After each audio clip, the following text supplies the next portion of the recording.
Hey everyone, welcome to our guide on Jakiro the Twin-Headed Dragon. We are PhysicsMathMan and LuminousInverse, and in this guide we'll talk about Jakiro's skill build, playstyle, and item choices. Jakiro is a ranged utility intelligence support hero, best suited for the 4 or 5 position. He specifically excels at damage over time harassment, crowd control, and tower pushing. Like most supports, his potential lies within his spells. He needs very little farm and only one key item or so to begin making his massive team contribution. Let's take a look at his skill set. Dual Breath is an AoE nuke that deals excellent damage over time. The cast range of Dual Breath is shorter than its max range, so you can clip enemies on the tail end of this long range nuke. The attack speed and movement speed debuffs are what make Dual Breath so strong early game. Since your opponent has no choice to run, he will suffer more right clicks from Jakiro after being hit. During the mid to late game, it loses a lot of its damage potential, but it remains a good farming spell and disabling spell. His second move, Ice Path, is a long range spell that shoots out a path of ice onto the ground, and anybody that walks into it will be stunned until the ice disappears. Ice Path is pretty weak in terms of damage and stun duration, but its insanely long cast range and ability to cut off enemies momentarily makes it great. The long range allows Jakiro to stay safely in the back, and often surprise enemies during nighttime. Because of Jakiro's poor casting animation, you might have some trouble landing the spell without lead disables. Liquid Fire, his third move, is Jakiro's bread and butter spell for harassing, pushing, and farming.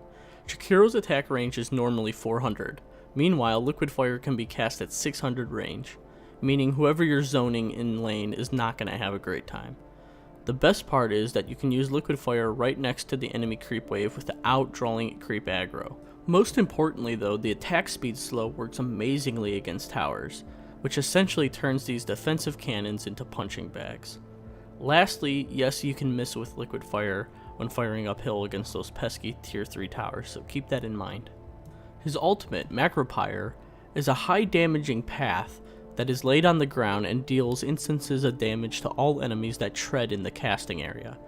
Macropyre looks like an impressive spell that can deal a sick amount of damage, and it does, except that the enemies can just easily move out of the way. This is why you usually have to have teammates that can help add to the lockdown, or you have to catch them with Ice Path and follow up with your other slows. Then Macropyre does do an impressive amount of damage.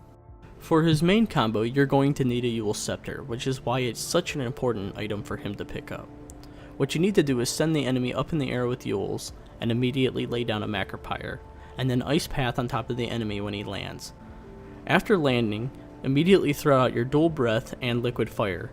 It's simply damage over time galore, and notice how effective it is because not only are they stuck in the Macropyre from the Ice Path, but then they're going to have a hard time moving out because of the slow from Dual Breath. There are 2 major skill builds for Jakiro, and both max Liquid Fire first, since it's his best spell early on for winning the lane, knocking down early towers, and farming the jungle. Plus, it's free of mana. What differs after this is deciding whether to max Ice Path or Dual Breath. In most games, as a hard support, you're looking to provide as much stun as possible, and maxing Ice Path means that you can stay safely in the back lines most of the time. Dual Breath is an excellent build if you can get some quick early levels on Jakiro, since not only will you be able to provide an insane amount of damage for your team, but the debuffs of attack and speed slow in fights will be devastating in the early game.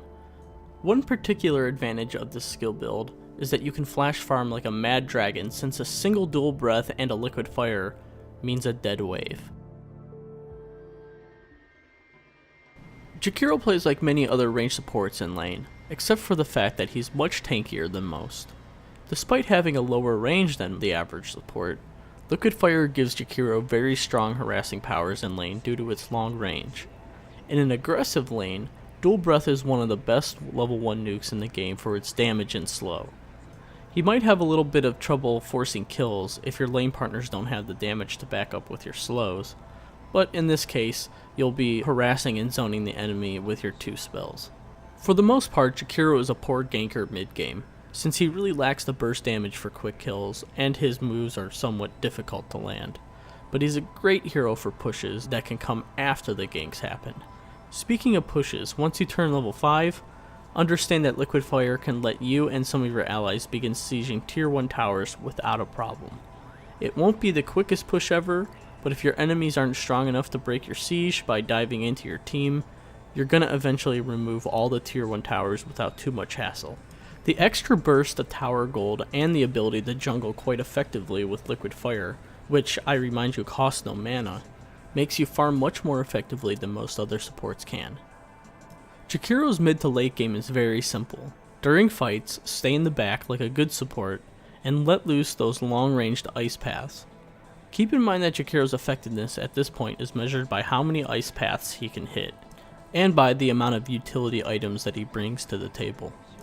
Unfortunately, it'll be rare for Macropire, your ultimate, to be a fight changer, but still do throw it out because it often forces the enemies to reposition themselves in a fight. Liquid Fire and Dual Breath combined attack speed slows can actually shut down some physical carries, especially if they're not packing enough attack speed or magic immunity. When your team is sieging the high ground, only pop Liquid Fire on the tower and immediately back off. Jakiro is still fairly tanky for support in the mid to late game, but if the enemy carries want to kill you, they can kill you. Even though Jakiro is extremely item independent, he truly shines when he has at least one big support item. Generally, if your team is having a good time, pick up a quick Yule Scepter of Divinity, as it will set up for Ice Path initiations. If the team is struggling, Mechanism is probably your best bet, although sometimes a Force Staff will do the trick as well. Let's take a quick look at some of our games to see how we itemize Jakiro.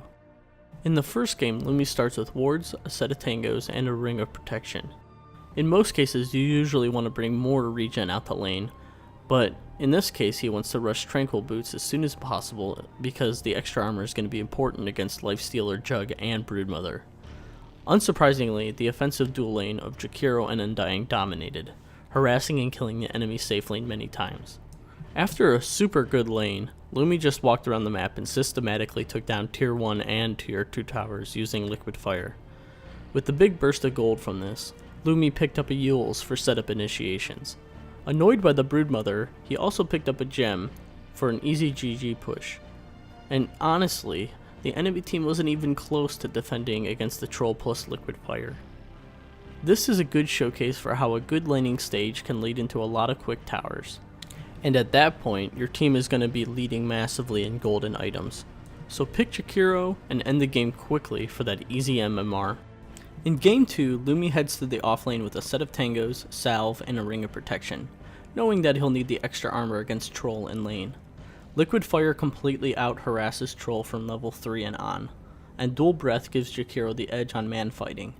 Since the team is doing rather well, Lumi goes for the standard Yules for setup. Jakiro's damage output is very respectable with max Dual Breath, and Lumi was dealing way more damage than what Radiant could handle at the time. Next up was Blink Dagger, which transformed Jakiro into a ganking terror. Blink Yules plus another allied hero guarantees kills, which set up a bunch of mid-game objectives. Lumi queues up for a Scythe of Ice since he knows that Troll, SF, and Enigma were all going for BKB, and the Yule's Ice Path combo wasn't going to work after they obtained that item.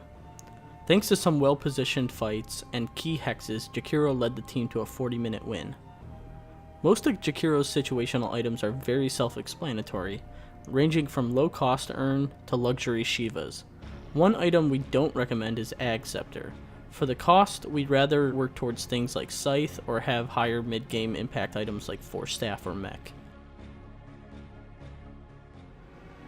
As usual, you guys probably forgot everything.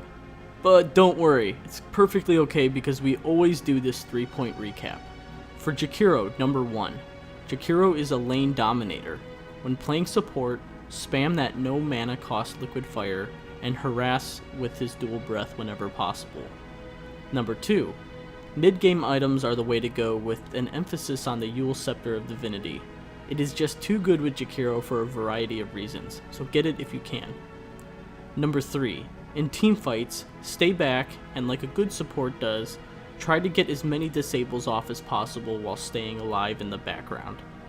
Burning down your towers and slowing you to oblivion, Jakiro is a strong support hero who is valuable to any team composition. So prepare to freeze your enemies in horrific hellfire.